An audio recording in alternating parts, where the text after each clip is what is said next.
Une vision d'avenir concertée pour l'atelier agricole de Montmagny. La campagne de sécurité scolaire « M'as-tu vu » se termine aujourd'hui. La Sûreté du Québec multiplie les interventions dans Montmagny-Lillet.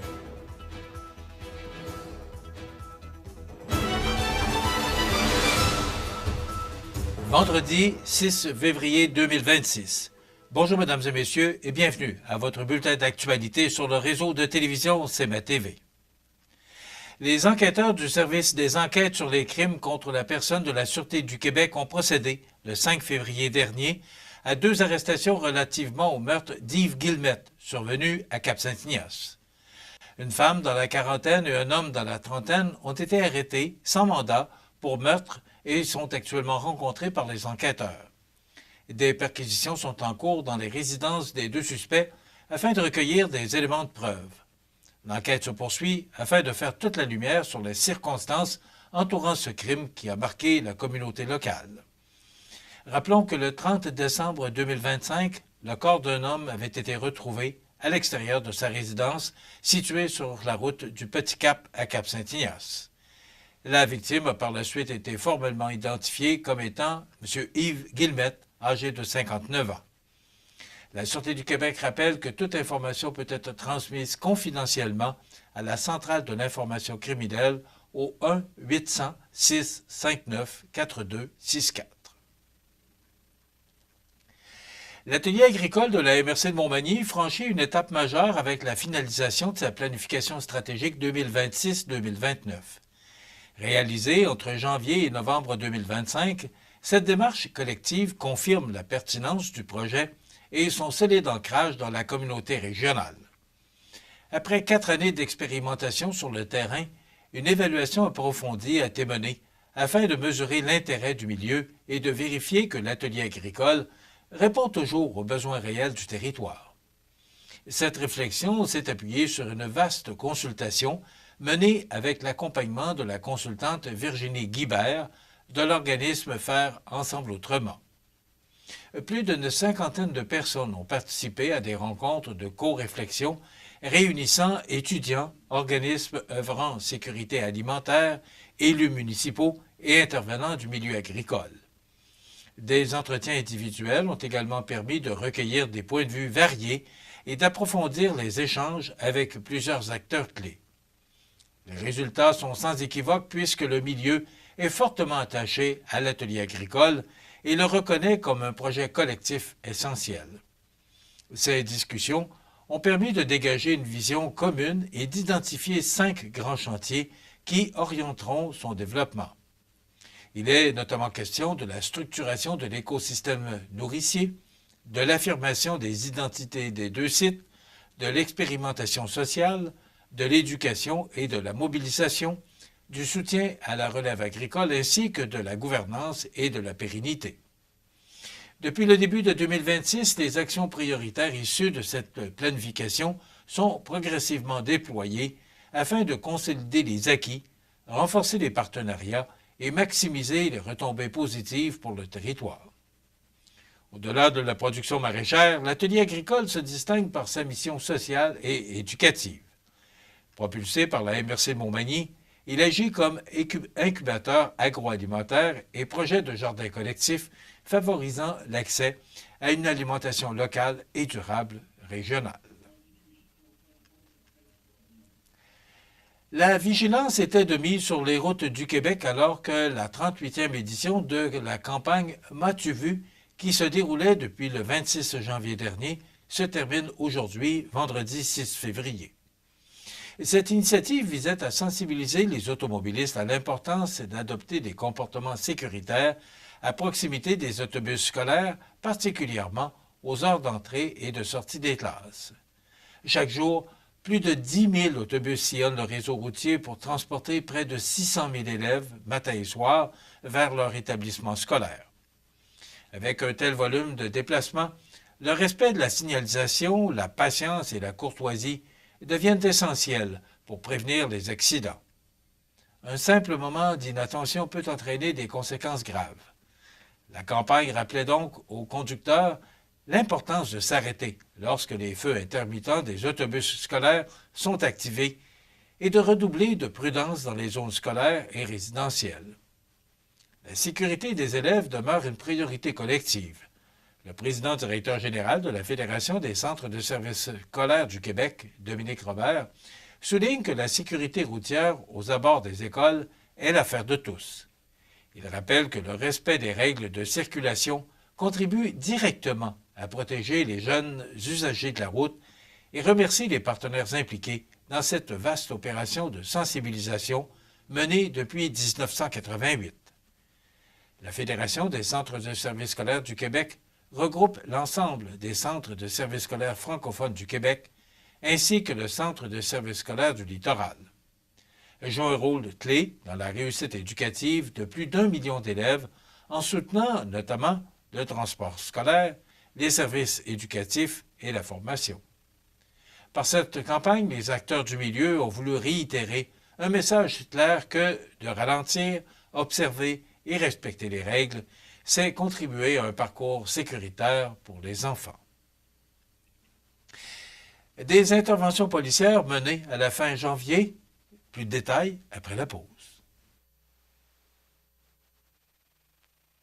Le restaurant Pizzeria Porto Bellissimo, un incontournable à Saint-Jean-Port-Joli. Pizza débordante de garniture, menu varié et abordable. Délicieux desserts avec des produits de grande qualité des gâteries de l'Ami. Porto Bellissimo et les gâteries de l'Ami, route de l'église à Saint-Jean-Port-Joli. Fenplast, c'est le plus important manufacturier de portes et fenêtres au Québec. Un produit recommandé par Protégez-vous au printemps 2024. Vous pensez portes et fenêtres? Passez voir notre équipe à la boutique Fenplast Montmagny au 228 chemin des Poiriers ou sur fenplast.com. On reçoit beaucoup de signalements de voleurs de temps ces jours-ci. Je partais faire mon jogging quand soudain, un troll d'Internet m'a volé tout mon après-midi. Une vedette de télé-réalité m'a volé 3 heures. Je l'ai jamais vu venir. Pouvez-vous la décrire, ce voleur de temps? Il y avait une grosse moustache, un chapeau rouge. Il avait l'air de combien? C'est lui? On a dressé une liste de voleurs de temps les plus dangereux. C'est à nous de les arrêter. Vous regardez CMA TV, le réseau de l'information sur la Côte-du-Sud. Des interventions policières menées à la fin janvier se sont déroulées dans les secteurs de Montmagny et de Lillet, où la Sûreté du Québec a intensifié sa présence autant dans les sentiers de motoneige que sur le réseau routier. Les 24 et 25 janvier, des patrouilles en motoneige ont été déployées dans plusieurs municipalités des MRC de Montmagny et de Lillet, notamment à Montmagny, Cap-Saint-Ignace, Lillet, Saint-Damas, Tourville et Saint-Cyril-de-Lessard. Les policiers ont procédé à des vérifications en sentier et à des opérations ciblant la vitesse, dont une intervention à l'intersection du sentier 35 et de la route Thibault. Environ une trentaine de motoneiges ont été inspectés, incluant les plaques d'immatriculation et les vignettes de conformité. Aucune infraction n'a été constatée. C'est à mentionner. Une présence policière a aussi été assurée au relais de motoneige Le Jasmin à Tourville, ainsi qu'à l'activité Snowfight à Saint-Cyril-de-Lessard. Un événement qui retient l'attention est survenu dans la nuit du 24 janvier à Lillet. Vers 1 heure du matin, les policiers ont intercepté un véhicule qui louvoyait sur le boulevard Nilus-Leclerc. Le conducteur, un homme de 45 ans de la municipalité, a été arrêté pour conduite avec les capacités affaiblies par l'alcool. Les tests à l'éthylomètre effectués au poste de Montmagny ont révélé des taux de plus du double de la limite permise. Son permis de conduire a été suspendu pour 90 jours et il a été libéré avec citation à comparaître. Ces interventions illustrent la volonté des policiers d'assurer la sécurité dans les sentiers comme sur les routes, particulièrement dans les secteurs de Montmagny et de Lillet, où l'achalandage hivernal demeure élevé. Rappelons en terminant que la Sûreté du Québec, en collaboration avec la Fédération des transporteurs par autobus, veut sensibiliser tous les usagers de la route, le réseau scolaire, les élèves et leurs parents à l'importance de la sécurité aux abords des écoles, dans les zones scolaires et lors du transport. Toujours en lien avec la Sûreté du Québec, le Corps policier du Québec lance SQTV 1217, une nouvelle série de prévention diffusée sur YouTube, spécialement conçue pour rejoindre les adolescents de 12 à 17 ans. L'objectif recherché est de parler aux jeunes des enjeux qui les touchent directement, dans leur réalité, avec leurs mots et surtout en leur plaçant au cœur ou en les plaçant au cœur de la discussion.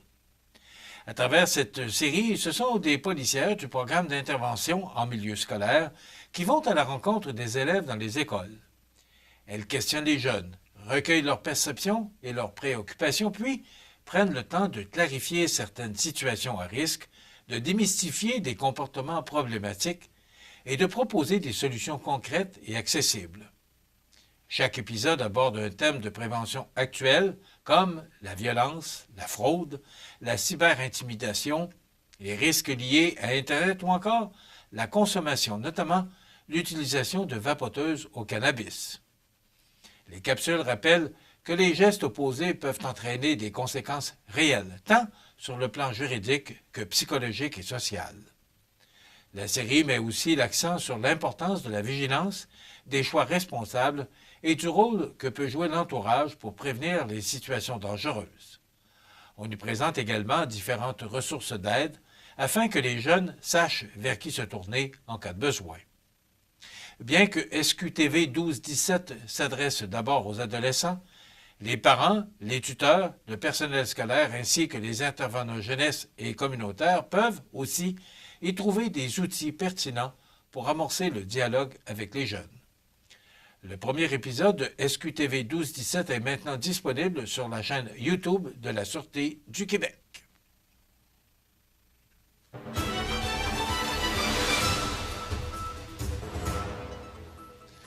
Au sport, une autre fin de semaine chargée dans les différentes ligues de hockey régionales. D'abord, dans la Ligue de hockey junior 3A, les 2 prochaines rencontres seront à domicile, alors que l'Everest accueillera les Flames de Gatineau ce soir, vendredi 6 février à 19h45 et samedi, demain 7 février à 16h, ces 2 matchs étant présentés à l'Aréna de Montmagny.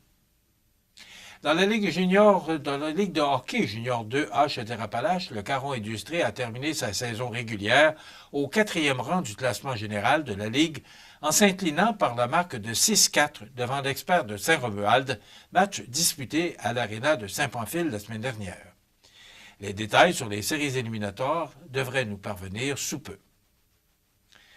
Dans la Ligue de hockey Côte-du-Sud, la saison régulière se terminera ce week-end avec 4 rencontres déterminantes, alors que toutes les équipes se préparent désormais à entrer dans l'intensité des séries éliminatoires. D'abord, ce vendredi soir, le Family Prix de Saint-Joseph sera à Saint-Prosper pour y affronter les Hunters dès 20h30.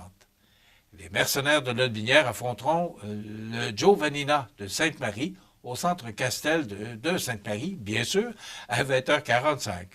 Enfin, le Décor Mercier visitera les Éperviers de Saint-Charles à 20h55.